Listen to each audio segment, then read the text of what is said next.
Welcome to the invitation. The invitation is a conversation between two friends about what it means to be human.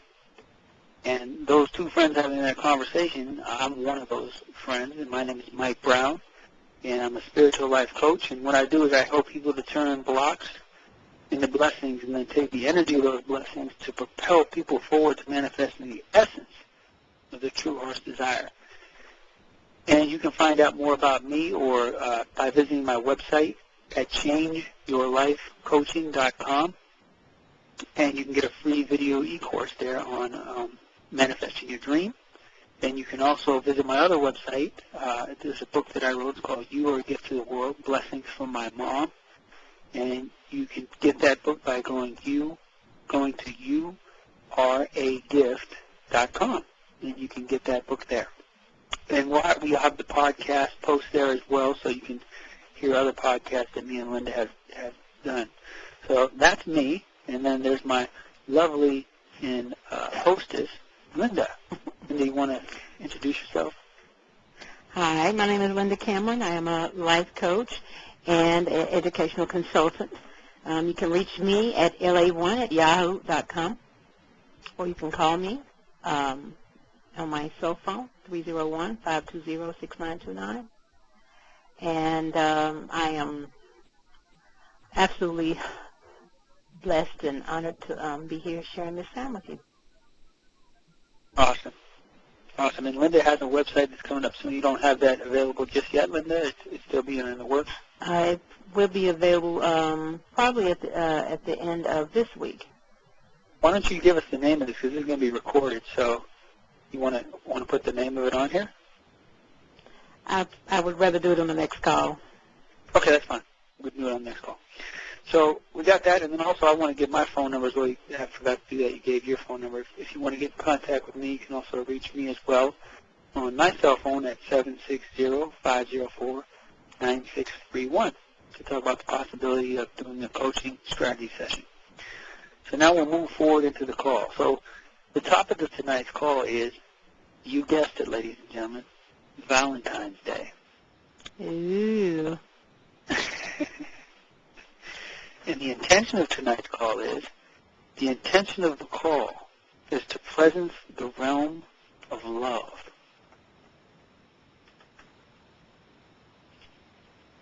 Say that one more time, Mike, so we can be really clear. Okay. The intention of tonight's call is to presence the realm of love. Got it. Cool. And then do you want to go over what we're offering that people will get from this? I think we're offering the possibility that people will walk away with the distinction between romance and relating inside of a relationship.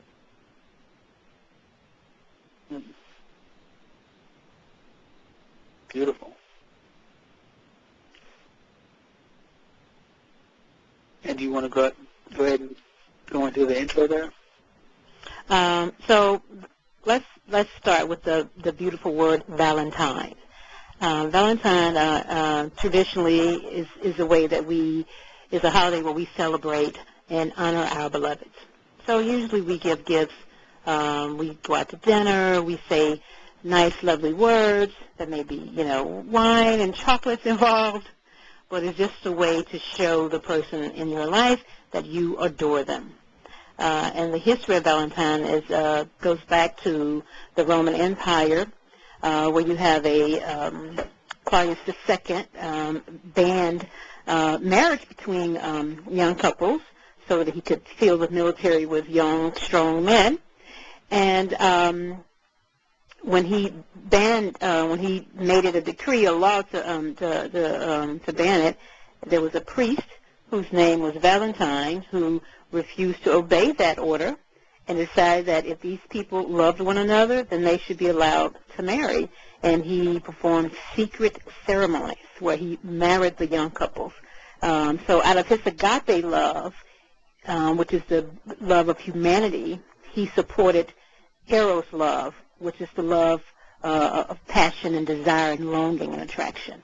So I thought it was a very interesting historical perspective, so I thought I'd share that with you. Okay, Mike. Okay. Did you? Yeah, maybe you covered it there, but you were going to talk about the 5 love languages a little bit. You mean the types of love, or you mean the 5 love languages? Oh, I'm sorry. Yeah, the types of love, the 5. You kind of went over a couple of them already. So we're gonna I'm gonna throw out there quickly the types of love according to the ancient Greeks. That is, because every culture has their particular spin on this. But we're gonna look at the ancient Greeks types of love, kinds of love, and they mention agape, which I mentioned earlier, which is the love of humanity, brotherly love, which is considered to be the selfless love, which is the Saint Valentine priest, I think was an example of that, in my opinion anyway. So then we have eros, or passionate love, desire, longing for another. Then we have philia, which is a virtuous love. It's a love that shows that you cherish something like your family, connection to your family. Then we have the storge love, which is an affection for like between a parent or a child. Then xenia, I think we said that's about hospitality and a way of honoring someone when they come to your home. And I think that covers the different kinds of love according to the ancient Greeks anyway.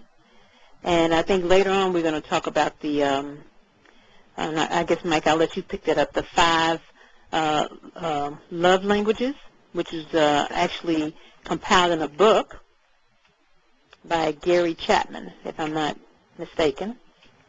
That's correct. And then, Mike, you can break those down later for us, like what are those 5 ways to communicate in terms of love.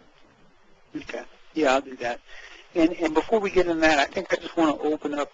I'm going to throw something at you, Linda. I'm going to throw something at you that we didn't, because me and Linda, we kind of, we do our little preparation for this call, but I'm going to throw something out there at Linda that we didn't talk about, just see if she's on her toes there, okay? So I'm going to ask you a question, Linda. I'm going to ask you a question that just came to my mind. Mm-hmm. And that question is, and I'm just asking you, what? I mean, we know we went over the different, the different perspectives of love as they came out of the Greek, from the Greek traditions and on Valentine's Day and all that. And I just want to ask you, what is the meaning of love? I think, interestingly enough, I actually was thinking about that question. And I actually think... Great mind, baby, great mind. Look, obviously. But, I really think that love, actually, when you think about what the Greeks had in those 5 different kinds of love, I think that that's exactly what love is. It's all of those things combined, mixed in together. Because when you are connecting and relating to someone in a powerful way, you kind of go through all of these, if you think about it. Agape, which is the selfless kind of love. You experience that when you're in a serious, committed, loving relationship, I think. You definitely have the eros there, the longing, the passion, the desire, the cherishing, which is philia. When you cherish the connection that you have with this person. And even the natural affection, like what you experience between a parent and a child. Sometimes you even have that. Sometimes you are caring for them as if they are your child. Not in I don't mean that in a derogatory way, because I actually honor and admire children a great deal. But there are times when you are caring for them in a very tender, gentle way. It's not to harm them in any way. And then sometimes xenia is involved. And when I think of xenia, I think of hospitality. I think of what comes to my mind is compromise and compliment. Compromise and compliment. So you might not feel like, quote unquote, washing the dishes, but you compromise and you do that because you know that's going to make that person feel loved. And so in a way, that's being hospitable. And so I think, honestly, I really think that the Greeks pretty much had it nailed down. But I think those are the ingredients. And thank you for saying that. That brings me to another question that comes up as you're sharing that. Because what I'm noticing, obviously it's Valentine's Day, and we're doing a Valentine's call, and we're focusing on presidency in the realm of love, and we're touching all those areas. And what's present for me, what's coming up for me now is, Linda, is that, and this is seems to be somewhat, it's pervasive in our culture, is that in our culture there's definitely like a focus or like a fixation on romantic love, on that particular love. And so, I really want to touch that, the whole romantic love thing, and it's an interesting phenomenon that we have such a focus on the romantic aspect. Not that, it's wonderful and it's great and everything, but what do you think that's about? What is it about romantic love that has us so focused collectively, like maybe even worldly? I don't know if it's just this culture. It's a very Western concept, first of all. Okay. It's a very Western concept. When you look at different cultures, I was reading and doing a little research. I was looking at Japan. I was looking at India. I was looking at all these different cultures, and this focus, this laser-targeted focus on romance, it's a pretty Western concept and relatively new in terms of our development and as human beings, having connected with one another, found out that we could actually engage one another in passionate ways. So part of it has to do with, especially America, kind of leading the charge. When I say that it's a Western thing, America really leads the charge in terms of that. I think it has to do with the youth of the country. We're a young country. What's that quote in the Bible, Mike, that, when you're... Love is patient, love is kind? No, the one that says that when you are older, you put away childish things? Oh, yeah, when I was a child, I did childish things. When I became a man, then I put childish ways behind me. Exactly, and I think because we are a young country and our culture is relatively young, you compare it to the rest of the world. You want to take a country like China. It's a very ancient country. Right. Take a civilization. You can take, say, any African civilization. Let's look at the Egyptian civilization. We can take them. So we're a pretty young country, young culture. So I think, we're like a teenage culture. Right. So we're growing, and that's what teenagers do, is they focus on the fun stuff. Right. They don't want to get to the hard stuff. They want to be on the team. They want to be out on the field throwing the ball in the hoop, getting the attention, but they don't want to come to practice every single day. Right. Right? They don't want to go work out in the gym. They don't want to eat the right foods. They don't want to listen to the coach, right? They don't want to, to experience, the level of commitment and discipline and, courage that it takes to do pull off such a huge, momentous thing, such as be victorious on the court. And so I think we're kind of, and then we figured out we could also make money off it, so that helped. We said, we can sell romance, quote unquote, and we can make money off it. And so being we're a capitalist country, and so our focus is, on producing products that people will buy, I think that's a circumstance that just, came out as of the last maybe, 30, 40 years or whatever. But I think that has extended the shelf life of this focus on romance. Maybe it would have played its course and it would have been over by now, but now we have capitalism involved. But I think that's part of it. But I think there's another thing that maybe we don't like to talk about, and is that relationships are hard. They can be hard. They can be difficult. They can be challenging. They can reflect a part of ourselves that maybe we don't want to look at. So if we stay in the shallow end of the pool, there's no danger there. We go to the deep end, it gets a little bit dangerous. Now we have to really know how to swim. And I think what we're coming up upon is the distinction that we're offering, which is what you said at the beginning, which is the distinction between relating and romance, or as we like to call it, the cake and the icing. Right. Yeah. Right. So I guess if we look at the icing, we can say that that's the romance. It's sweet. It can be absolutely just sensational in terms of stimulating the senses. It's pleasurable. It's pretty to look at. It can put you in awe, in a state of just awe, and it makes you want more. Yeah. And so that's the romance. That's the icing, and there is nothing wrong with romance. I think romance is really actually important inside of a relationship, but it is not the relationship. It is an ingredient. It is really, really important, but I don't think we should overstate the importance of it, because if you eat icing every single day for a month, you're going to get sick. You're going to feel unwell. It may taste good to you, but in the end, an overindulgence in it will have a negative effect on you. So some people are addicted to sugar, addicted to the sweetness of life, and so they want to stay in that quote unquote part of the relationship where the sweetness is. And I say, you actually can do that. Of course, what usually happens is if you try to stay in that romance part and not let the relationship naturally, organically develop, it'll just fizzle out.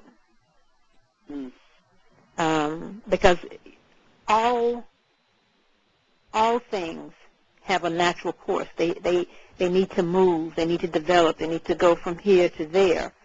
So if you force unnaturally something that has a natural flow to it, and you force the flow to end to stay in one part of the path, just the part that you happen to like, then it'll just become stagnant, and then you lose that person anyway. And so it makes more sense to let it naturally develop and organically, authentically become what it's intended to be. But the catch here, and this is where we begin to eat the cake now, the catch here is that you have to have the right ingredients to go in that cake. So icing is easy. You need some sugar. You need some food coloring. You need some cream.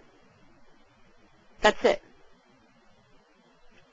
Whereas a cake, there are a lot of ingredients. You need your flour, you need your butter, you need your eggs, your baking powder, you need oil or whatever you want to use if you're not going to use the good old-fashioned butter, which I love. And so you need to measure out the exact right amount of each of those ingredients. You have to have the oven actually warming up on a certain temperature. You have to have a cake pan. You just can't put it in any old pan that you have. So you can see why people want to stay with icing, right? Right. There's a lot of work into making the cake, isn't there? Yes. It gets a little bit more complex, and a little more commitment is needed, because you can't just throw the eggs, the butter, the sugar, the flour. You can't just throw it all in and walk away. It has to be stirred. It has to be, first you got to put all the ingredients together. There's sifting involved of the flour and the sugar and all of that. So there's steps that you have to take. And so, a lot of people go, wait a minute. This is way too much work for me. And that's okay. If you're in a place in your life where being committed to another person is way too much work, you should be honest with yourself, and you should be honest with that person. Because it's a very difficult. So in other words, you're saying that if you just want to eat icing, then just say, hey, I just want to eat icing, and that's it. Right. And so in that way, you give the other person the right to choose. So they can say, well, cool, we'll just sit here and eat icing together. And so we're on the same path, you know, we can lick up the same spoon. Right. But if you're telling that person nothing, if you're saying nothing, because most people get into a relationship because they really want to experience the experience of eating the cake. Right. You know, Don't we all really want that, Linda?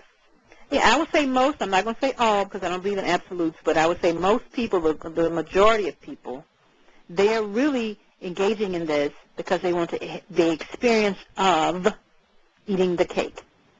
So if I put the cake on your plate, you can have your cake and eat it too. Exactly. That's what we really want. We want the icing and the cake. And I'm saying, just like what you just said, you can have your cake and the icing too. But we have to be really clear that with the other person, that my intention, as we set the intention for this call, my intention in being with you is to have the experience of feeling loved, connected, and committed to something bigger than just me. And that person can either choose to say, yeah, I'm there, and I want to be with you, or they can say, you know, not at this time in my life. And then you have to respect their wishes, obviously, because you do not want someone that you force into a relationship. Yeah, I'm glad you brought that up, because I think this is critical in what I see. I know in my coaching, and I know you see this in coaching as well. And what I would call that, just to add to what you're saying, is that I would call that, because what I see happen with people is they'll get fixated. Sometimes they get fixated on a particular person. Like they're like, I want it. They're trying to make somebody. They're trying to make. Now they're in love with somebody. And like, I'm in love with this person, and it's got to be them, and it can't be anybody else.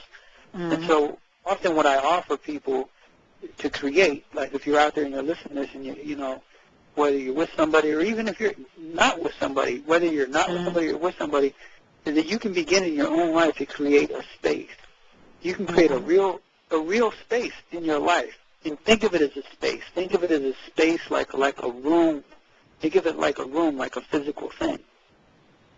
And as you hold that space inside of you and outside of you and around you, then get present to what you want to create in that space around relationship, which is what Linda was saying. So, like for me, it is creating a space of partnership, connection, commitment, love, mutual respect, kindness, sharing, honesty.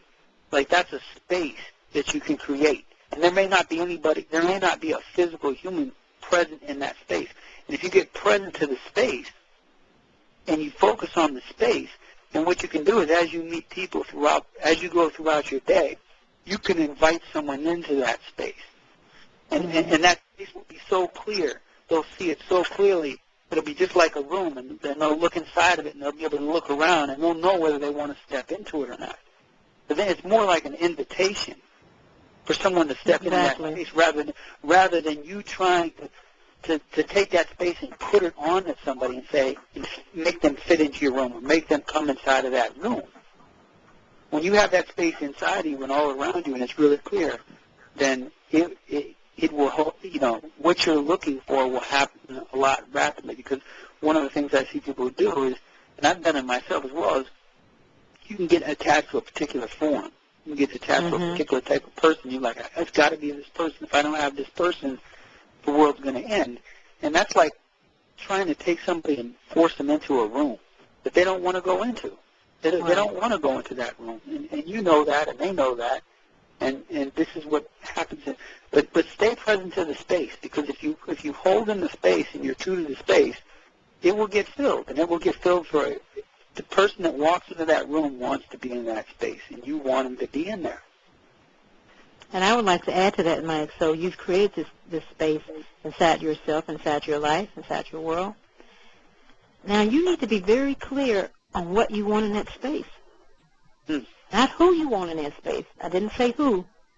Because a lot of people will go into it has to be Bob Jackson on 15th Street, right? Right. But what you want to experience in that space. So Yeah. what do you Yeah. want that person to bring into your life? So that is,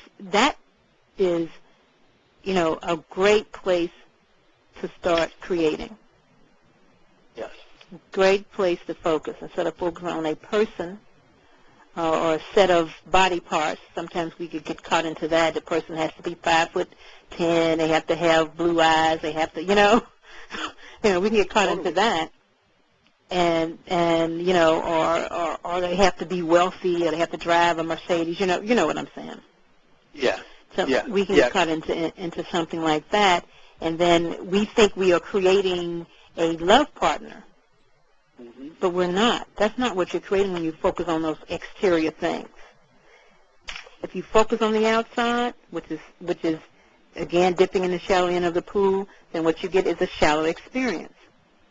Right. And there's nothing wrong with that if that's what you want to experience.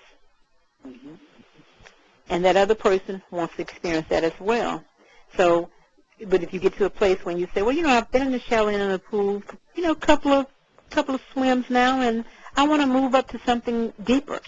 And so then that's when you got to start looking at what else do I want to experience? Because really, when you want to connect with another human being, you're looking to experience something. You're looking to have yourself feel a certain way, experience a certain thing. So when I'm wishing to connect with a person in terms of relationship, what am I wishing for really? What am I looking to experience? Like, first ask yourself that question. Right. Be just clear on that. And just to give you guys a couple of examples of what Linda's talking about, what she means by the experience. You see, rather than focus on the particular form, when you focus on the experience, so if you're creating that space and you're wanting to get presence to having an experience without focusing on the form, then you could say something like, I want to experience tender, loving, caring affection between me and another. That's an experience. It's not a particular other. It's with another. Mm-hmm. You can just get present to that experience. You can call that into your presence. If you're alive, you've experienced that at some point in time. So you can even call a memory of that experience into that room or into that into that realm, to that space. So you can even leverage things that you've experienced in the past to bring it in to your current space that you're creating. Another experience you might want to call is that I'm creating. I am creating the experience of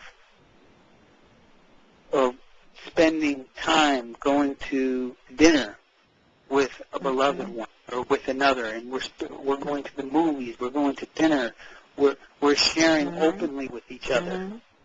So you're getting present to that particular experience of that, not the form that it takes on. And I'll just throw in another example, since I love examples. I want the experience of being absolutely adored. Yes. Thank you.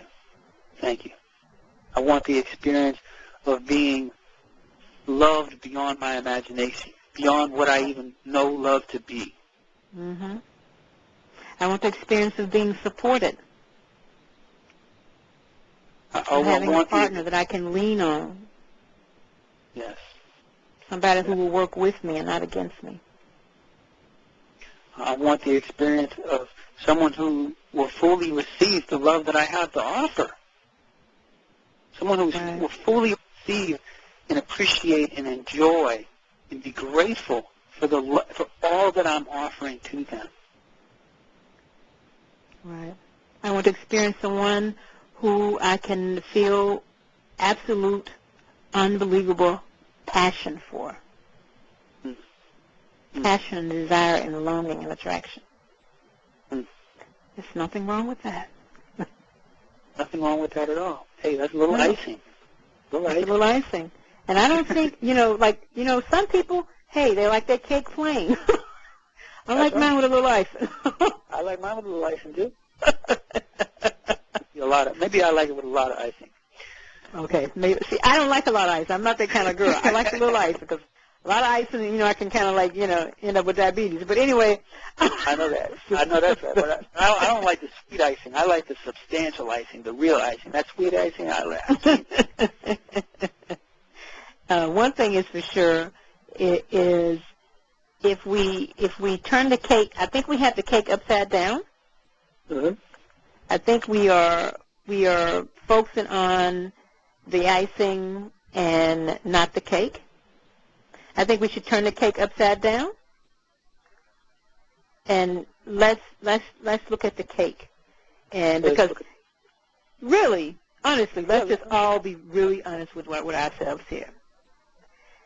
If we took away the cake and there was just icing, you would not feel fulfilled, satisfied, or nourished. In other words, dear, you cannot live on sweetness alone. So then it brings us to the very curious question, Mike. Love, we know, can be challenging. Yeah. Why do we want to be challenged? Why do we need that as human beings?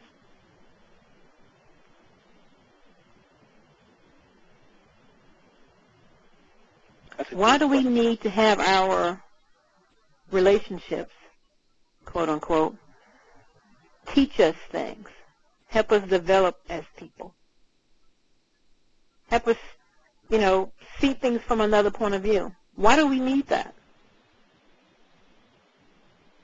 Why can't we just keep eating our sugar and everything's sweet and yummy and what comes up for me when you ask that question, Linda, I think the first thing that comes up for me is, and it reminds me of actually Conversations with God, the book Conversations with God with Neil Donald Walsh. Mm-hmm. And there's a part in there where he talks about contrasting, mm-hmm. and that you cannot know what hot is until you know what cold is. Mm-hmm. You have no reference for hot without a cold. You have you don't know what up is if you didn't know what down is. You don't know what left is if you don't know what right is. Mm-hmm. You don't know what black is if you don't know what white is. But there's all these contrasting things that are occurring in the physical world that we live in. And so that brings us to love.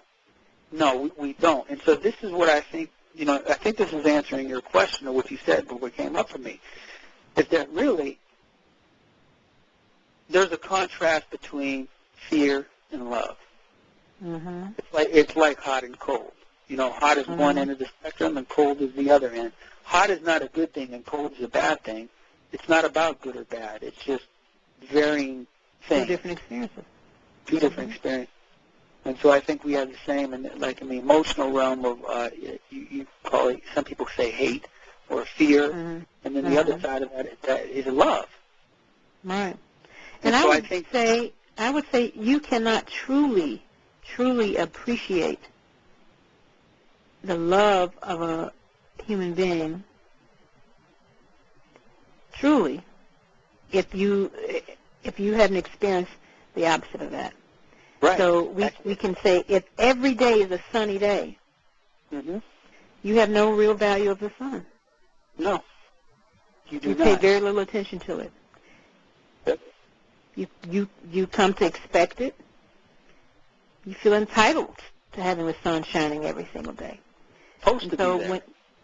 Right. And so, I don't have to show any gratitude toward that. That's supposed to be happening. So when you have a little rain in your life, a few storms, a couple of tornadoes, hurricanes, God, that sun is a beautiful thing.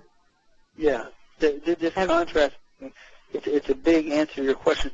It actually reminds me of that there was a movie out, Linda, and I can't remember what the name of this movie was, where Denzel Washington was in it, and he played a man who was accused of a crime he didn't commit, and he was in prison for 18 years. You remember that movie? Is that the Hurricane? I think it's Hurricane. Yeah, he was innocent though. Mm-hmm. I remember they had that guy on Oprah, and he was in prison for 18 years for something that he didn't do, and I believe DNA evidence freed him And I remember seeing, like, this is the actual person on Oprah, and I'll never forget the way that he talked. Like, the way that he talked about waking up in the morning and getting a cup of coffee and kissing his wife. Like, this man appreciated his freedom, like, in a way we don't get. Right. Because we hadn't been locked away in a prison cell for 18 years. We just don't fully, like, he has probably a greater capacity for understanding or experiencing freedom than we can even imagine unless we were locked in. And I'm not saying go lock yourself up for 18 years. That's not the point. I'm just saying that's just another example of that contrasting thing between, you know, being in prison for 18 years and this and then having this freedom is like, he was just going over every detail of everything that he appreciates through the day.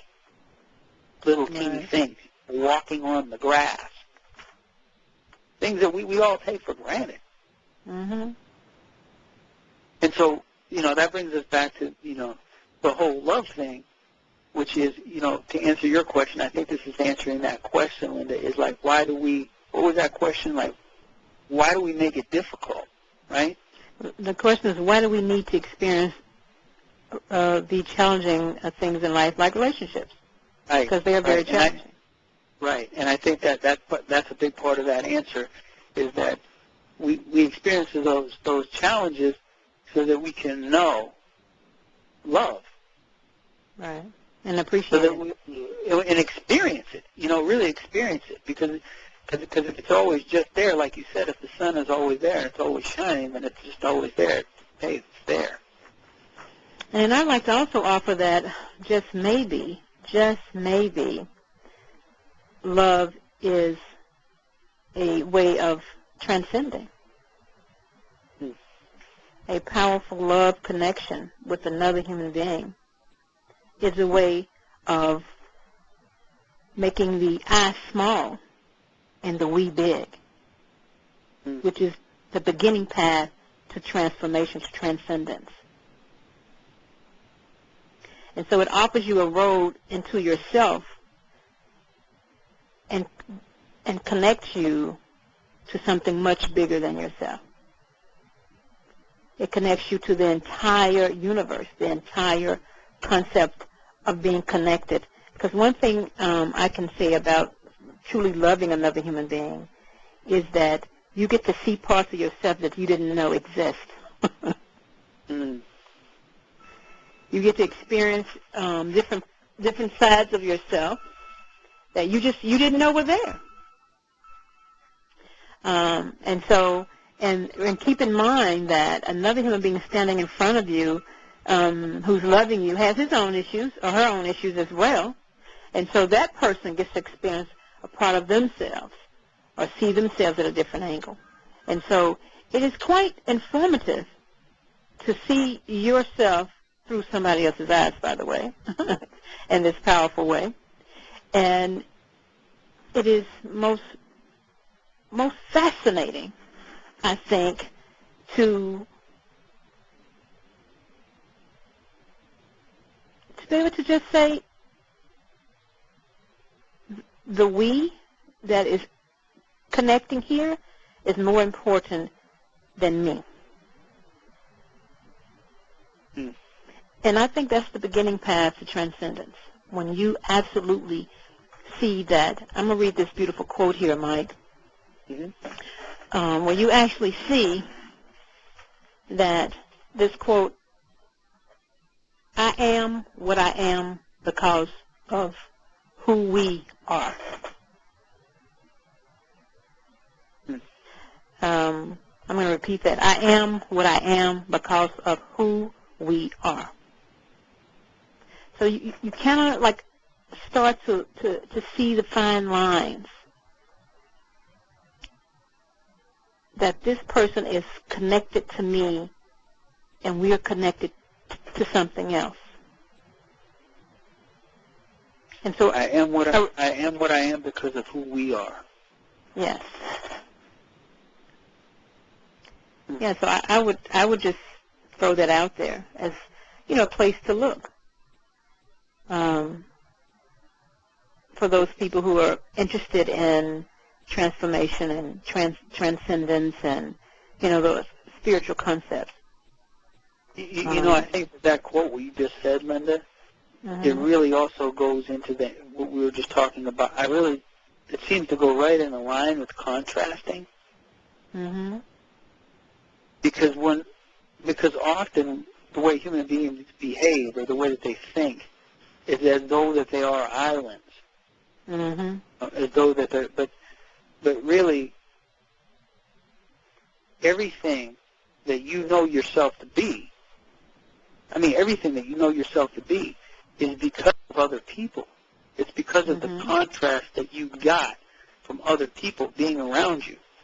If you were just dropped on an island with no other human beings, then you would not get language, because that's how you get it. You get it from other people. And then you get everything else that you get from there on in. I had this experience myself, Linda, where I realized in a very experiential way that everything I ever got, I got from somebody else. It's through that contrast. Everything, and I argued with that inside of my own mind. I said, no, that's not true. I got stuff myself. Like, I got my degree myself, I said. But then I realized, no, I didn't get my degree. Actually, there was professors who taught me. And then I said, no, they didn't really teach me. Like, I had this conversation. No, they didn't really teach me. I taught myself. I read it in books. But then I realized somebody wrote those books. People, human beings wrote those books. And I just kept going down the line, and there's no way to get out of it. That everything that I got from somebody else. Whether, it's a loaf of bread at the store, it didn't just appear there because I came there with $1. But, somebody grew wheat on a farm and brought that, carried that in a truck. Drove a truck that transported it. Somebody transported it. Somebody put it on the shelf for me to buy it. And so we have this way of thinking that we're islands, but there's that contrast. Going into that contrast, there's the contrast is between me and you. And that feeds right into that quote that you just said, which is, what is that quote again? I am what I am because of who we are.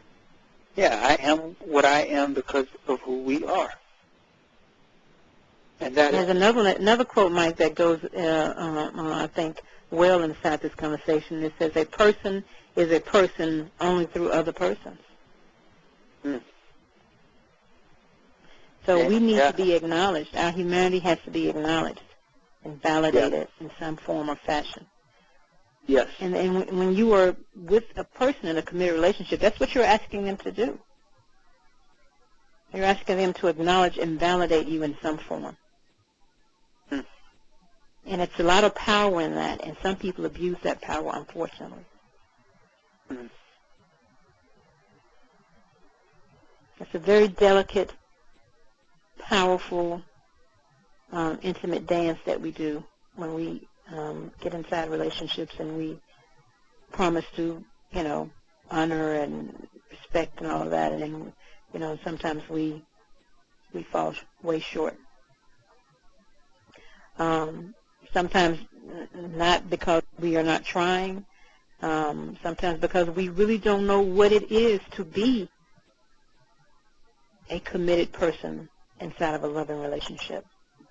And that's where the work comes in, where you have to, that's why, relationships really are about, it's a classroom. Right. When you're in a relationship with another human being, you're in a classroom, and you are learning. You have to learn a lot of stuff to be able to truly engage and connect.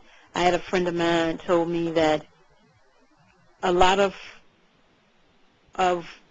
the ideas that we have in our head get thrown out when we get inside of the real relationship, and that can be frightening to people. Right, because there's a disintegration. There's a fear of the loss of self. Right. There's a letting go of something. Yeah, it's like, who am I going to be now? Who am I going to be now? Like, right. I'm not going to know myself for who I was. And in a sense, that is true. You're not going to know yourself. When you commit to a relationship like that, who you knew yourself to be it's probably not who you're going to be anymore. And that's a scary sort of thing for people to give up, because they think that that's who they really, whatever they're holding of themselves, they're thinking that this is really who I am, and I cannot let myself not be this. So they see it as a loss. Right, because exactly. As an opportunity to gain something else. Exactly. But you know what? Not something better, but something else. Right, something beyond them as an individual, because like you really got me present to this in this call. Like I'm getting a lot out of this for myself in this call. Is that like there's almost like a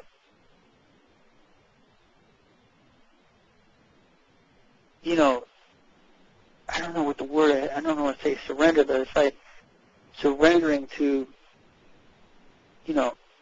to us, to we, and where it's not just me operating in the world all by myself as this little island. I'm surrendering into we, where I actually have to hear what another person has to say or get into you have to listen without an agenda. Yeah, I have to negotiate. I have to. You got to compromise. You got to work things out. Like you were just saying earlier, like it's not easy. We're going back to, the relationship and romance and the cake and icing. And as you were saying in the relationship, there's work to be done. That's when the work. It's not just all sweet and sugary and right, fluffy. There's work in that. And sometimes that might be what it is. That he was like, I don't want to do that work. I just want it to be all sweet and yummy and fuzzy. Right. And some people are really addicted to that. And so what they do, Mike, believe it or not, is they start relationships. They go through the sweet, sticky, honeymoon phase while the romance is, and they just swallow it up and yummy, yummy, yummy, and then they leave. They break the person's heart. They say, I'm out of here. I've gotten what I wanted or what I needed, and I'm done. And they go from person to person.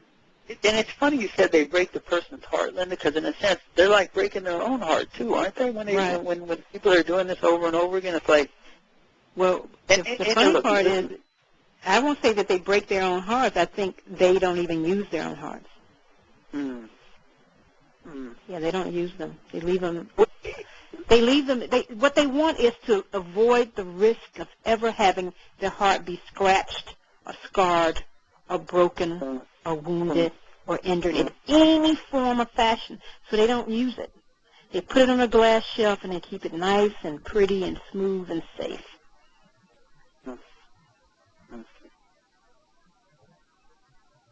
So there's definitely risk involved. There's risk because you cannot predict that another human being will get you fully, completely, and understand you and want to be with you forever. There's no guarantee. There's no way you can know that. There's no way the person who you are, adoring can know that. Right. Well, one of the things I would say is that the risk that's involved in trusting is stepping forth with willingness and knowing that there's a possibility to be hurt or to lose something. And sometimes you get your biggest gift when you do lose something. You totally do. When you do get hurt. You totally do. And then you're all up in the cake then when you're taking risks. Right.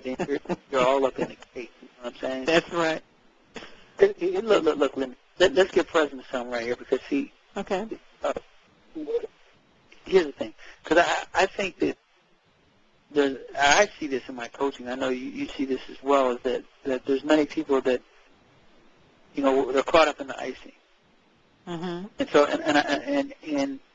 I'm standing for people who want to be in relationships. I'm standing for people who want to be in the relationship. They want to be in the cake and the icing. They want to have it both. So is there something we can offer here? Like, let's just think of some tools that we can offer where people can move from, if they're out there and they notice that they're always in the icing or they're always in, the sweetness, which is great and everything, but to move them from that, tools that would navigate them and move them to relating, move them into risking, move them into the cake?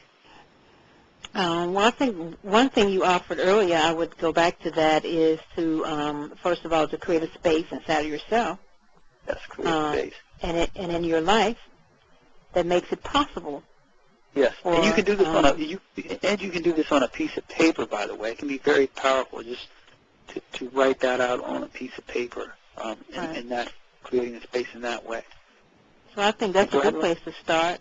I think a second activity would be to write down what you want to show up in that space. Be very specific. What you want to experience in that space. So first you create the space, because the space needs to be there for love to fit in, right? And once you create that space, and I think Mike and you can walk them through, how to do that if they need that, in terms of coaching, they can call you and you can actually walk them through that, right? Yeah, definitely. How to create that.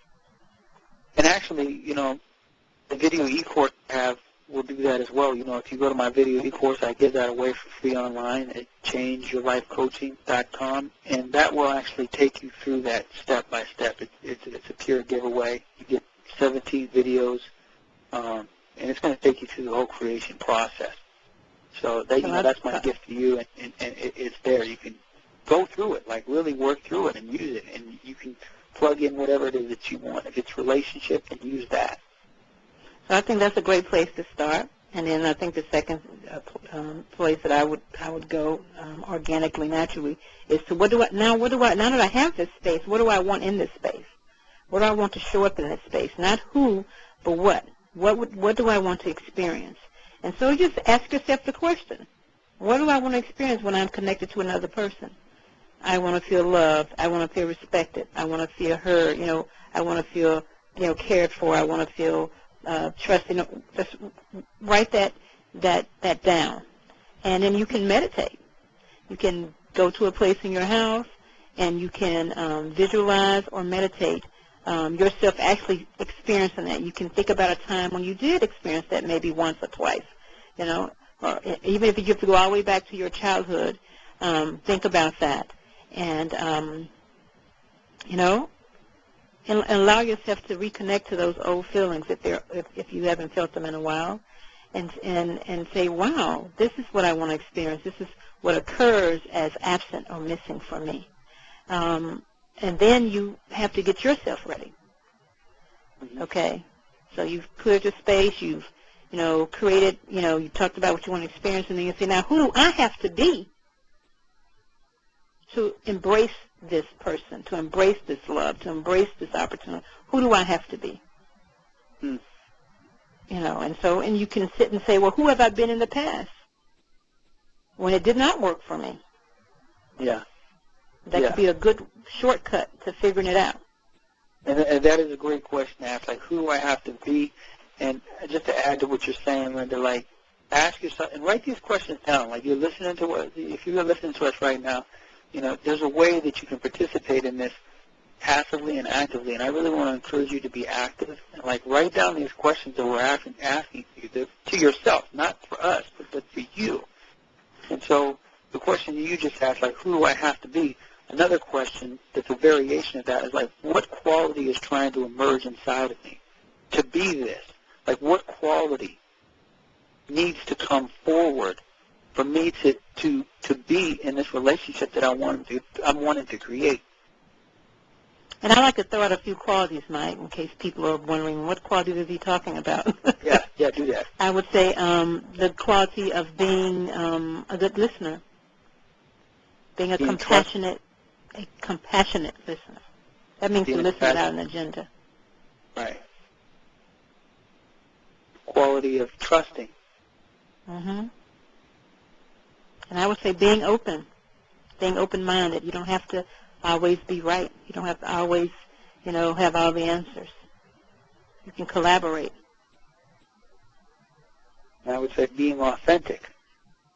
Definitely. Being authentic, going with the organic flow, not creating something that you think the person wants.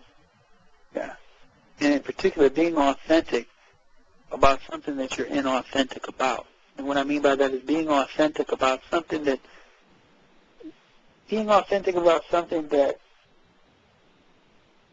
you just know, that just you know in your own mind that you keep to yourself, and really sharing that with a person. It can be a wonderful, tremendous gift to another in a relationship. It's what you're bringing. So the other question is this: is what am I bringing to this relationship? So don't create a space where you're just going to make it all about the other person.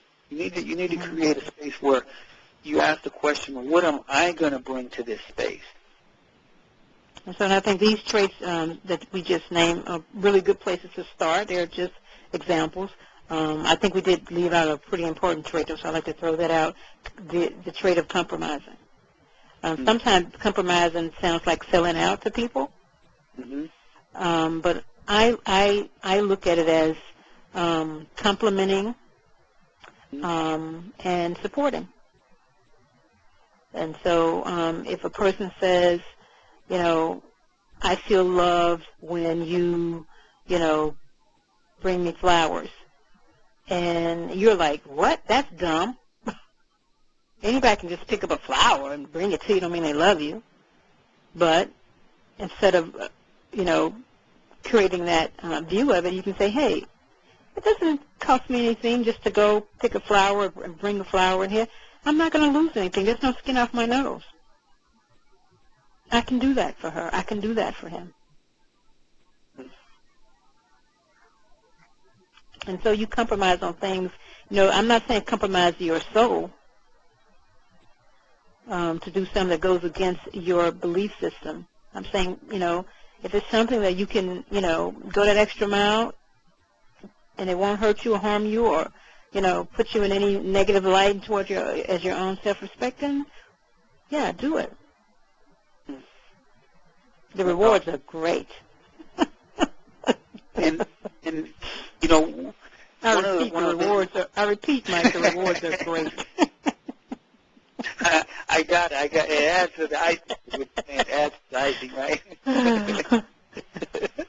All right, now, we're on a call here. Don't get I just want to, have people present to the realm of. I want to have people present to the realm of love. That's all. Bring yourself together. Bring yourself together. Breathe. Linda. And so the other tool, we're coming up near the end here, Linda. So the other tool that I want to throw out there for everybody, being that it's Valentine's Day, is really an awesome book and an awesome tool that me and Linda have both used, and we highly recommend, and we want to encourage you to get and offer to you. And it's a book. It's called The 5 Love Languages, and it's by Gary Chapman. And you can actually go to his website, www.5lovelanguages.com. And it's really cool because there's tools there, there's resources, and there's like a printout that you can use, like a worksheet that you can go through. This would be an awesome thing to do on Valentine's Day, whether you're in a relationship or even if you're not in a relationship. Go there and work this out. And I kind of want to touch on the 5 love languages. I'm on the website now, and I just want to read this briefly so you guys kind of get a feel for this. And I'm just reading this from the website. So 5 love languages. What if you could say or do just the right thing guaranteed to make that special someone feel loved?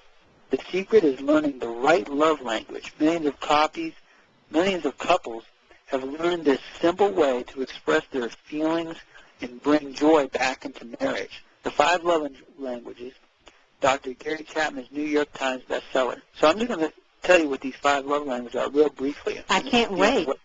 Yeah, it's exciting. So the first one is words of affirmation. Words of affirmation. Actions don't always speak louder than words. If this is your love language, unsolicited compliments mean the world to you. Hearing the words, I love you, are important. Hearing the reasons behind that sends your spirit skyward. Insults can leave you shattered and are not easily forgotten. So that's the first love language, words of affirmation. The second love language, quality time. Quality time. In the vernacular of quality time, nothing says I love you like full, undivided attention. Being there for this type of... I guess we got yours, huh, Linda? Being there for this type of person is critical. But really being there, with the TV off, fork and knife down, and all chores and tasks on standby, you guys get that? Makes your significant other feel truly special and loved. Distractions, postponed dates, or the failure to listen can be especially hurtful. So that's the second love language, quality time, and I think we got that that's probably Linda's love language. The third love language is receiving gifts. Receiving gifts. Don't mistake this love language for materialism. The receiver of gifts thrives on the love, thoughtfulness, and effort behind the gift. If you speak this language, the perfect gift or gesture shows that you are known, you are cared for, and you are prized above whatever was sacrificed to bring the gift to you. A missed birthday, anniversary, or hasty, thoughtless gift would be disastrous. So would the absence of everyday gestures. So that's the third one, receiving. Okay. The fourth one, and there's only 5, so we're on the fourth way. It's 5. So the fourth one is acts of service. Acts of service. Can vacuuming the floor really be an expression of love? Absolutely. Yes. I think we got Linda's other love language here. Absolutely. Anything you do to ease the burden of responsibility weighing on acts of service person will speak volumes. The words he or she most wants to hear, let me do that for you. Laziness, broken commitments, and making more work for them tell speakers of this language their feelings don't matter. Mm-hmm. So that's the one, acts of service. And I don't know which one's bigger for Linda, acts of service or quality time, but we definitely hit something there with Linda. So the fifth one is physical touch. Yeah. Okay, I was waiting for that. Was a long pause there, Linda. Physical touch. This language isn't about the bedroom. A person whose primary language is physical touch is, not surprisingly, very touchy. Hugs, pats on the back, holding hands, and thoughtful touches on the arms, shoulders, or face. They can all be ways to show excitement, concern, care, and love. My husband is definitely there. Okay. I guess we got another one for Linda there. So physical presence and accessibility are crucial, while neglect or abuse can be unforgivable and destructive. So there you have it, ladies and gentlemen. Those are the 5 love languages. Words of affirmation, number 1. Number 2, quality time. Number 3, receiving gifts. Number 4, acts of service. Number 5, physical touch. And you can go and buy this book, and you can just get a lot of free resources without even buying the book by going to the website. 5, lovelanguages.com, and that's by Gary Chapman. It's a great, wonderful book that me and Linda have read and we use in our coaching practice and all that good stuff. So that's that, and I feel like the call is coming to a close here, Linda. So before we close it out, let me reach out to those people who are not in a relationship and who are not looking to be in one. Reach. Yeah, let me reach out to those people. Okay, there are people who are single and loving it, and they hate Valentine's Day. They hate even thinking about it, talking about it. So for those people, I would say, these are simple activities to just have fun and to not get caught up in the whole Valentine's Day thing. Run yourself a nice bubble bath with your favorite book, favorite music, and just relax and be with yourself and be fine with that. I would say if you don't want to be alone, go out dancing with some friends. Go to a place that has a great DJ or a great band and dance the night away. Also, you can, throw a party at your own home, bring people over that you love, and write poetry celebrating each of those people that are in your life, and read those poems to them. Have them read poems to each other. And it's a lot of fun when you do that, actually. We have done that, and it's a community love fest is what I call it. And also going out to dinner. Never can't go wrong with that. Pick a nice favorite restaurant. Invite some friends if you like, and have a good time. Also, if there's a to see, I say Valentine's Day is a perfect time to go to a movie.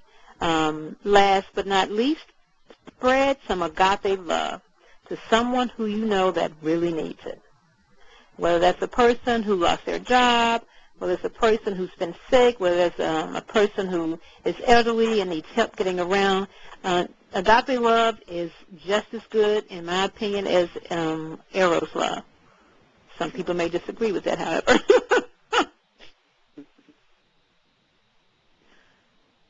But any suggestions from you, Mike, or do you think that's... I think you covered it all there, Linda. I had some ideas, and then you just covered them right up with a bunch of icing.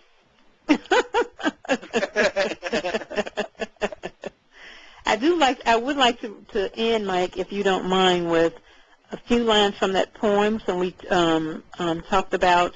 I don't know if people are familiar with the book called The Invitation. It actually it was a poem first, and it became a book.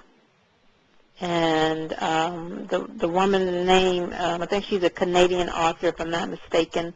I think her name is Oriah Mountain Dreamer.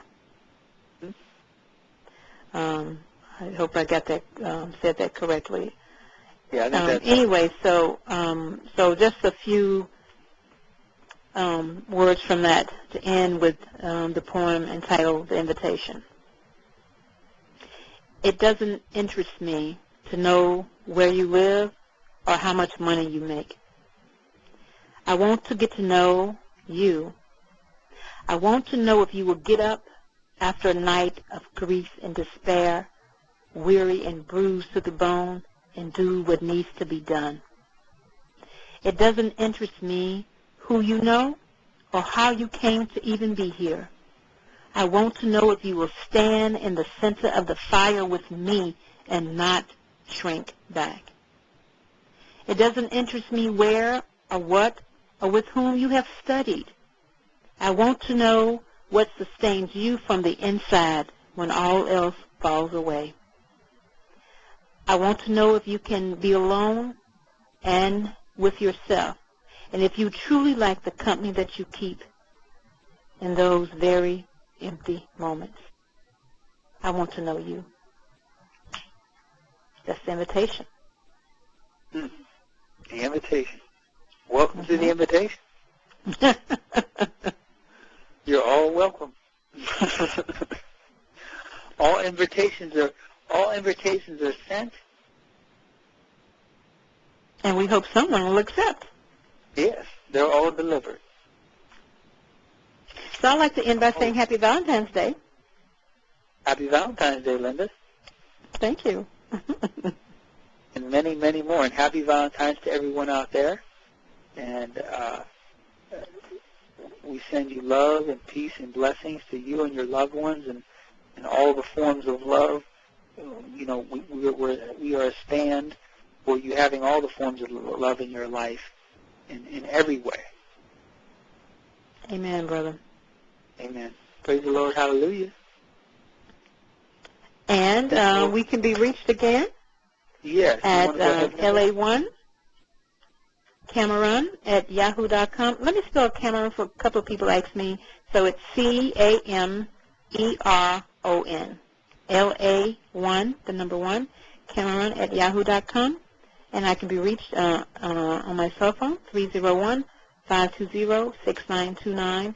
And hopefully on the next call, I'm committing to the next call giving you information about my website. Yeah, we're excited about your website, Linda. We can't wait to see it. Thank you. Yeah. And you, Mike? And I am Michael. I'm Mike Brown, and you can reach me at my website at changeyourlifecoaching.com. You can go there and get a free video e-course on manifesting your dream. And also, you can reach me or you can find out information about the book I just wrote called You Are a Gift to the World, Blessings from My Mom. by going to youragift.com. You can get a free chapter of the book there, or you can buy the book. And also, you can get a hold of me on my cell phone. And my phone number is 760-504-9631. And you can call me or Linda to set up and talk about doing a complimentary coaching strategy session around your relationships, your love life, something that you're trying to create in your life, be it with romance, your business, or whatever. Me and Linda absolutely can do that for you. So whichever one of us resonates with you, you can give us a call, and we'd be happy to set that up for you. So have a wonderful day, and until next time, peace, love, and happiness. Bye. Bye-bye.